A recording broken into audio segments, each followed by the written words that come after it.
Aikari amwe Kijembe na matura maria marigicĩirie thĩinĩ wa gĩcigo gĩa Kinango kaunti-inĩ ya Kwale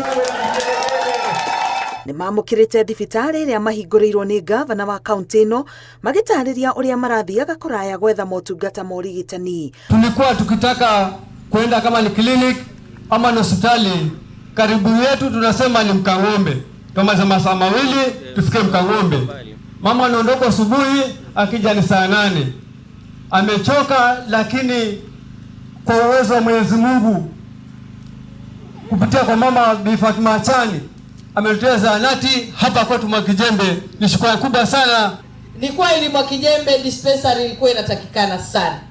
Kwa hichi kipindi cha siku kidogo ambazo tumefungua, mhudumu tayari amehudumia zaidi ya watu 630. Otiga kureherwo mashini cia kĩrĩu cia ũrigitani hamwe na dawa, Gavana Achani arauga nĩguo gũthiĩ gũkĩongagĩrĩrwo mũigana wa arigitani nĩguo kũgomania motungata ma ũrigitani kũrĩ mũingĩ. Tumeweka vifaa vya kisasa, kila kitu kinapatikana hapo ndani. Kwa hivyo la msingi sasa kilichobaki ni mhudumu tumemleta, madawa yapo na tayari tumeiandikisha na KEMSA. Itakuwa inapata supply direct kutoka KEMSA yaje hapo Mwakijembe. Nginyagia rĩu kũrĩ na thibitarĩ ta ici nini 165 kaunti-inĩ ya Kwale. Ngĩribotera Inooro TV, ngetwo Karo Kenyugo Mwaura.